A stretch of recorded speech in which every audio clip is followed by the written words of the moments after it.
Hi, it's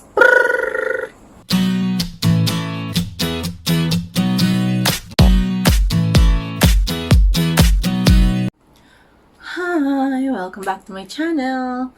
On today's video, let's talk about coronavirus disease 2019, or what is commonly known as COVID-19, and how it affects our mental health.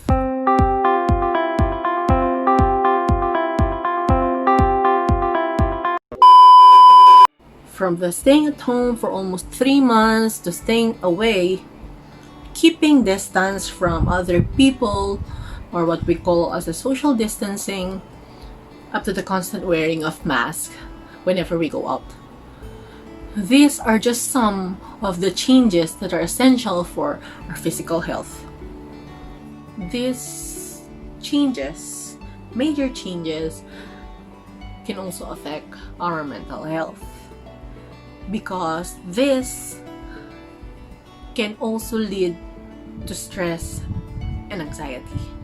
For those of you who don't know what anxiety means, according to the Merriam-Webster dictionary, anxiety is the uneasiness of the mind because of fear or nervousness about what might happen. It is also the feeling of wanting to do something very much. Because of these changes, I can say that what you're going through is normal. Hindi sa minamaliit ko yung situation or yung pinagdadaanan mo. I tell you, it is okay to be not okay. What you're feeling right now is okay. Kasi nga, maraming nagbago, maraming bawal, kailangan maging maingat kasi nakakapagpaalala yung panahon. In addition, you're worried about your loved ones away from home, and you constantly think of your frontliner relatives. To top it all of that, there is this frequent feeling of being unproductive. Syempre, everything stopped. Almost everything stopped. Lalo na yung mga activities natin from outside, we can't do those things anymore. Yung school, going to work, doing some walks outside, socializing with your friends in person. Those things stopped and made us feel unproductive. And for those who can't work from home, this feeling is worse. Kasi, syempre, in a way, it felt like we don't have work anymore. Pero with all this being said, amidst all that's happening right now,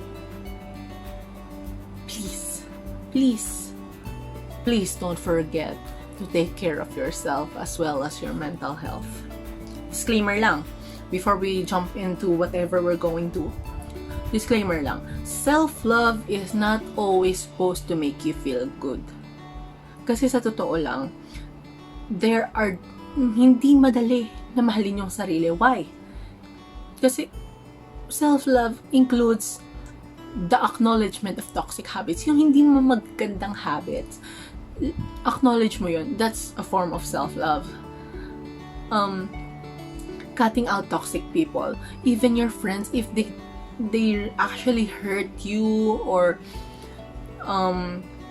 they don't do anything good for you, cutting them out is really difficult pa rin kahit na they hurt you in a way.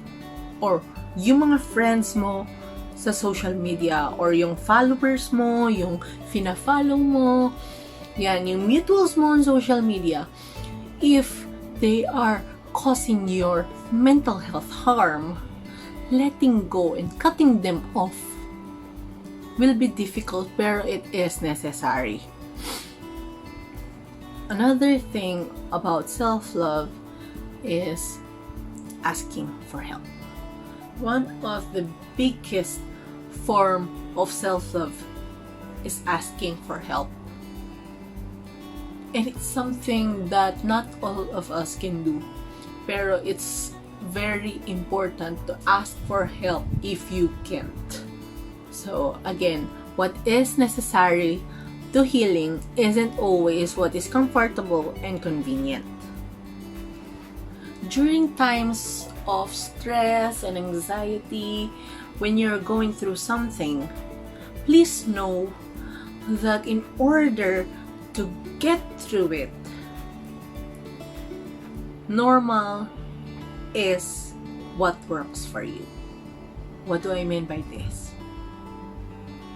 Kung ano yung mag-work sa'yo, kung ano yung sa tingin mo na okay, that's normal.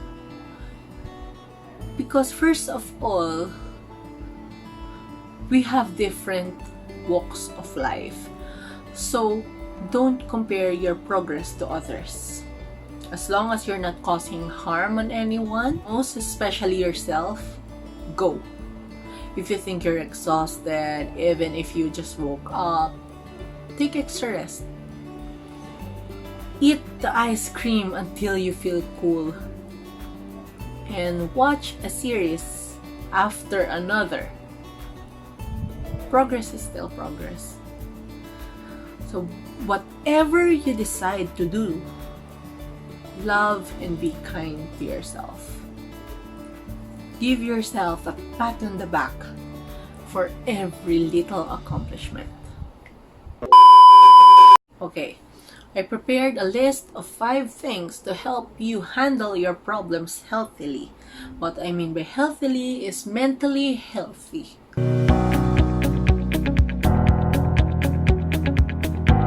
So number 1 is identify people who can help. They can be your family, your friends, someone you can talk to. Talk to them. Going through something, you don't have to tell them everything you're going through, pero when you go through something, talking is nice, diba? Another person you can talk to is a mental health professional because it could be also good for you. One thing I learned is sometimes it's easier to talk to strangers kasi it comes with the feeling of less judgments kasi they don't know you, you're a stranger, so whatever you tell them now is who you are to them. Number 2, dismantle big problems into small manageable parts. What I mean is you'll be surprised to realize na hindi lahat kaya mong kontrolin. And for example, right now in these certain times, some of our problems come from things we can't control.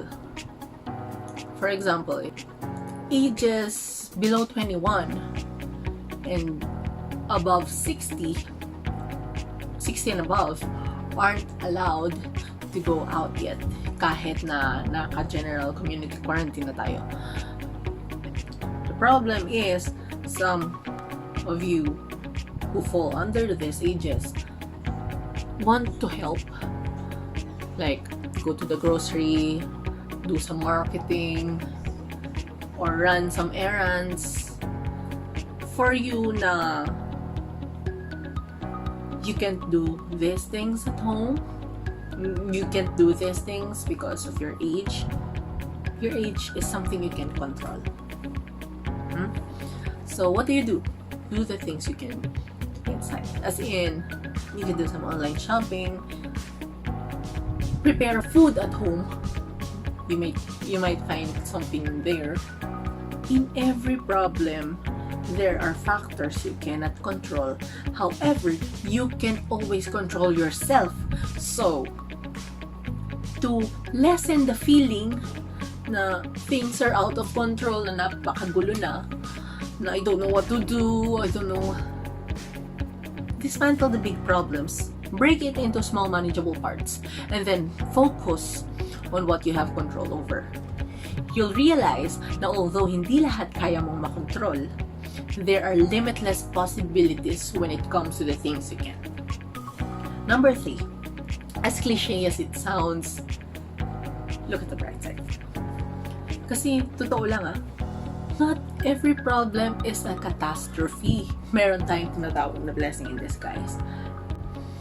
Hindi ko sinasabi na i-disregard mo yung negatives kasi from what I learned, being too positive might hinder the opportunity to address situations like positive ka lang, tapos parang nabubulag ka na you always look at the positive side, tapos you don't acknowledge na the situation is actually something you should be angry about.